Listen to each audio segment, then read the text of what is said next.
Hello everybody, welcome back to the channel. Today we're going to be checking out the Legacy Metalhawk. I've showcased it in a couple of videos. This is the toy accurate colored variation, as you can see from the darker colored plastic on the legs, the like the intakes, whatever, the sword, the guns, the hands, what are the L things, whatever. And just basically the everywhere. I don't have the animation accurate one here with me to compare, but I do know that it's the exact same thing, it's just different colors. This is a retool of the retool and repaint of the Kingdom Cyclonus mold, which was a very, very great mold. And oh my God, stop! It's on a very wobbly stand right now, so. Yeah, you've probably been able to guess that from the last couple of videos. Get it out of the way. Just air raid in the background. Knocked him over earlier, and I haven't bothered to pick him up yet. So, right, yeah, this is a retool slash retool slash repaint of the Kingdom Cyclonus, and I believe also the Legacy. Okay, well now I can't think of the name, but it was like a white jet, which used the pretty much the exact same mold as the Cyclonus, and I didn't get that one either, but it was, yeah. This one is really good, and for somehow it turns into two completely different jets. Like, it's basically the same thing, but like both things turn into different jets. And so we're just gonna hop into accessories real quick, and then we're gonna get to articulation, comparisons, and then transformation. So it does come with this. So it does come with a sword, which is it's got two tabs on it. That is for jet mode, when his legs are combined together. It's just gonna store like this, so it's more just kind of stored on top of the jet, but it does store. And then, but yeah, it's really nice, really nicely stand up straight, or wobble, that's fine too. There we go. So it's got some really nice detailing. Focus.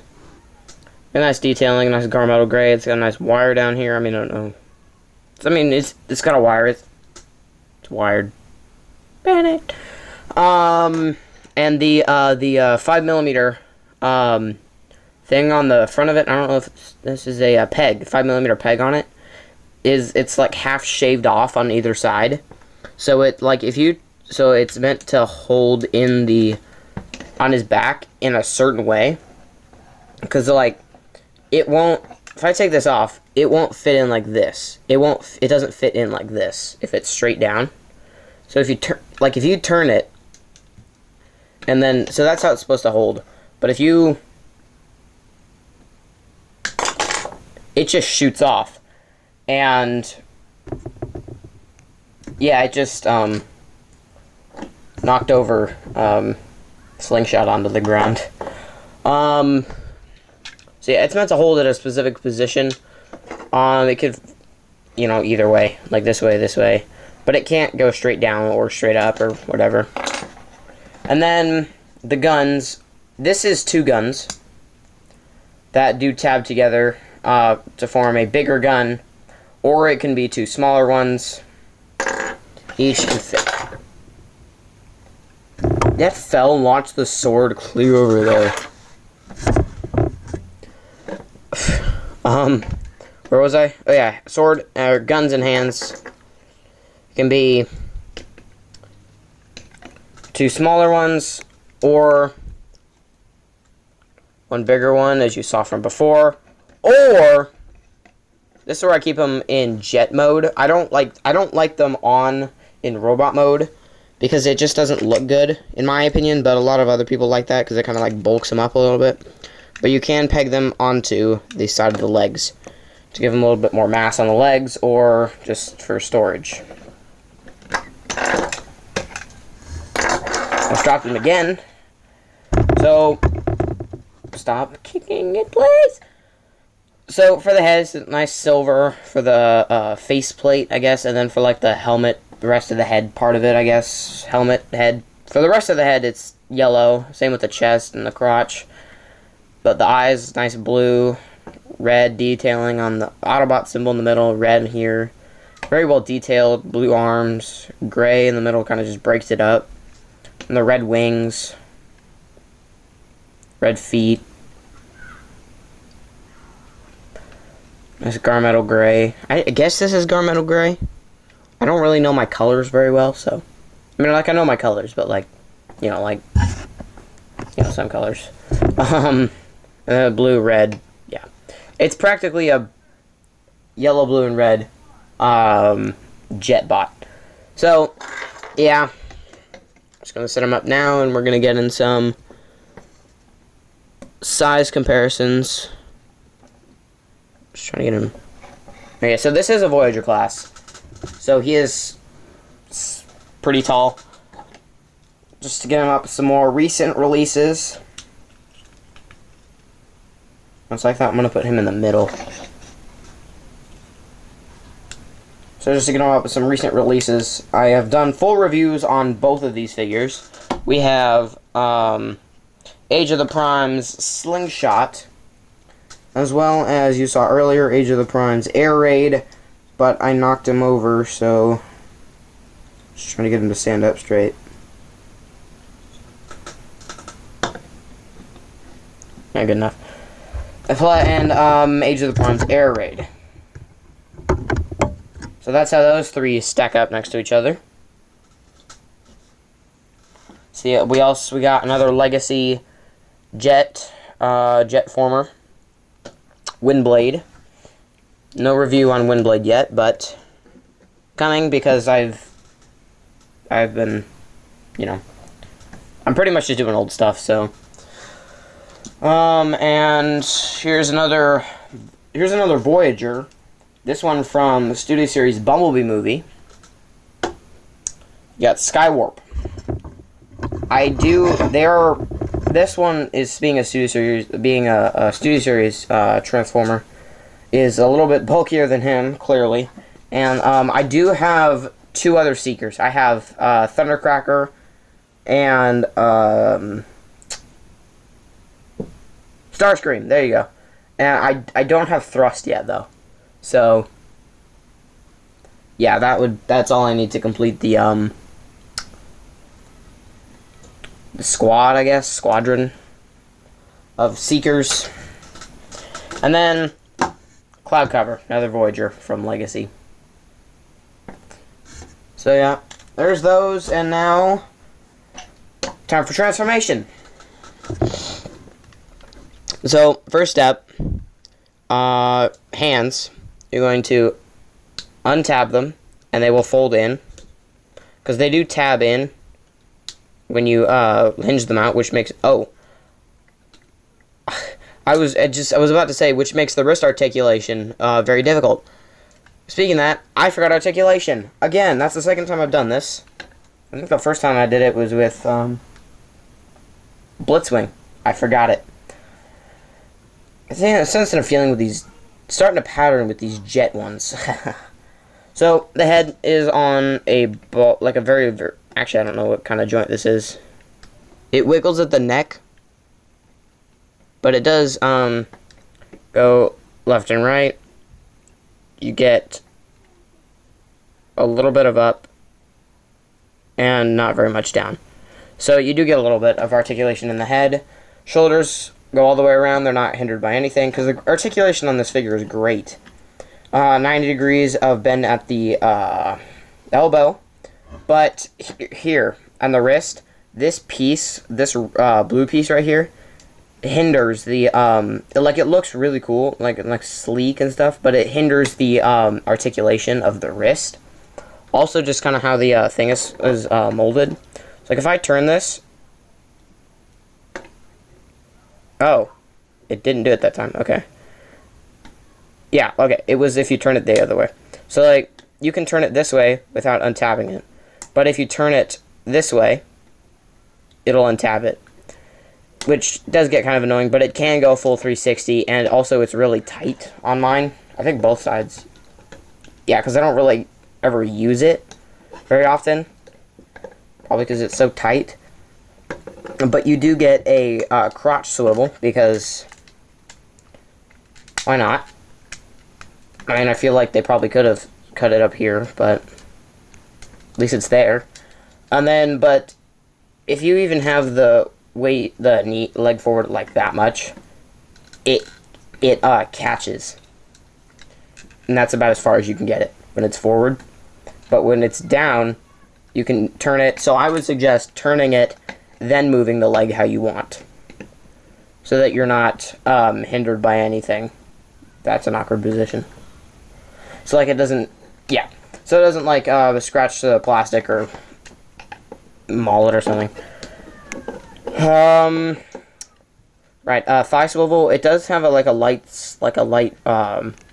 ratchet almost. Like it's not like a ratchet, but it's like it clicks when it's straight. I don't know if you can hear that.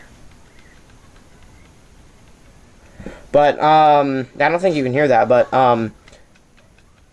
it is apparent, and I don't know why it does that. It does it on both. Probably so it locks in place for jet mode, but I don't know. Knees are weird. We'll get to that in a second, but so we're gonna jump down to the ankles. You get all the way. That's not even how an ankle should bend, because it's going like this to this. Like that's not how an ankle bends, but you do get that if you need it. So you can have it all the way to the side, or you can have him stand upside down if you want. Because of transformation, it does move. Actually, that's as far back as it goes, but it does move forward. So you get him into like a running pose, and if you untab the back a little bit, untab this back panel, you can get it to go back. So let's see.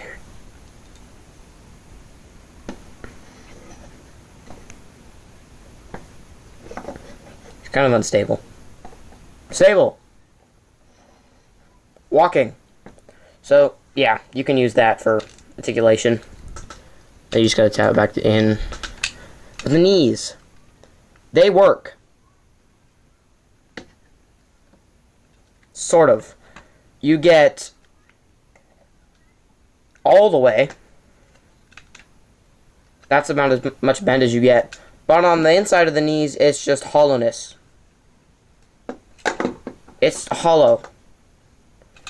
And you, because that's for the, for the jet mode, that's where the legs get stored.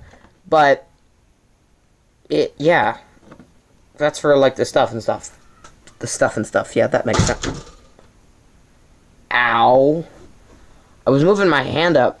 I was grabbing something behind me and I moved my hand up and I just absolutely smacked one of my Nerf guns that I have sitting right here. I had it propped up against my chair for a minute and it, yeah. So what was I? Oh yeah. It bends here. It bends at the knee and then at also the transformation joint. So that you can get it to look good, but like when you bend the knee, you gotta like finagle it or something to make it look good. Because then when you bend it back, it just kind of transforms itself. And speaking of transforming, we're gonna get this thing transformed. So, as I said before, start with untab and close. Now you're gonna come to the wings and you're going to double hinge it out, and it will tab into the forearms, and that's it. That's the jet mode. I'm just kidding. Now you're going to spin, not spin, but actually, yeah. We're gonna untab this. Now going to double hinge these back and out, then move the things out. Now going to untab this, and that kind of just like exposes everything. You're now going to take this and spin it backwards so that the head flips in. You now extend the nose cone, close this, and then close this. But do not tab these back in, because you're going to need to take this and rotate it all the way down. And now you're going to straighten this, double hinge it back down, and then this tab right here on both sides will go into the slots in the arms.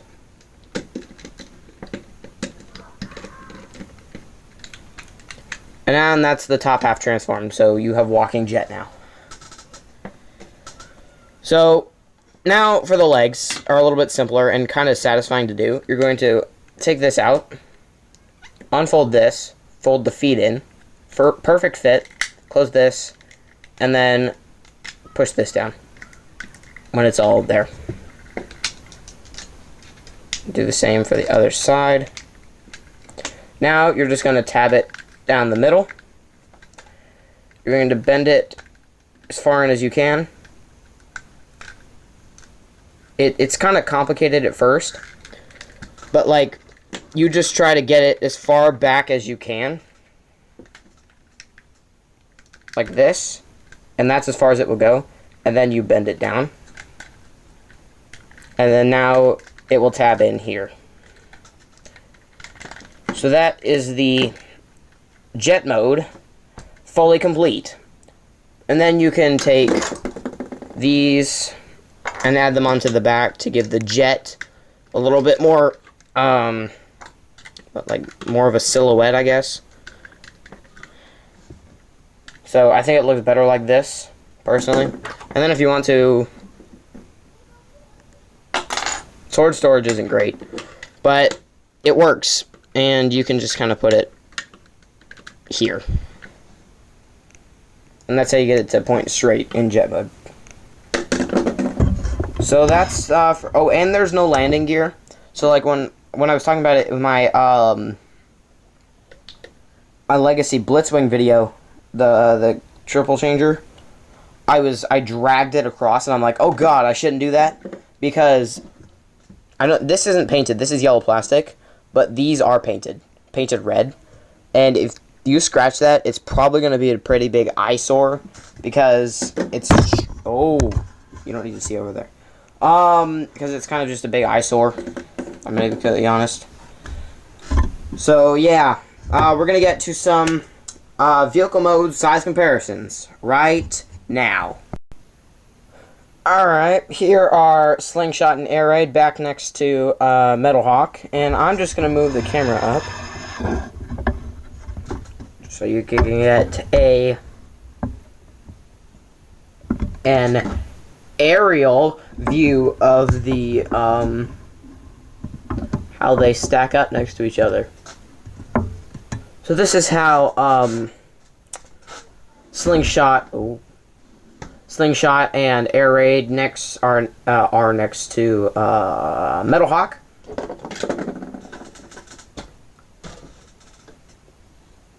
Here he is next to Windblade.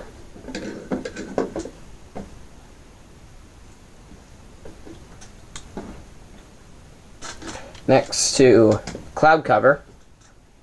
They are very similar in size. I could definitely see this jet fighting this jet in the air. And last but not least, Skywarp, who I have to hold, because if I don't, he falls. Wait, actually, hold on. Okay, if you just fold the wings out, okay. Alright, so that's how those two stack up next to each other. And I'm just going to move the camera down again, just kind of to show you how much taller Skywarp is than Metalhawk. Yeah, you could, hold up.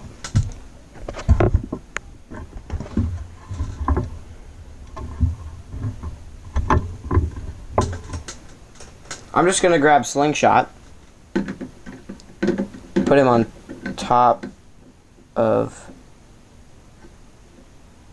there, and put him on top of, if I put, that's not Slingshot, that's Air Raid. If I put Air Raid on top of Metalhawk, he is then as tall as Skywarp. But then again, that's probably because half the jet, or half the body is stored on the bottom of the jet. But then again, it still looks good, so there is that much.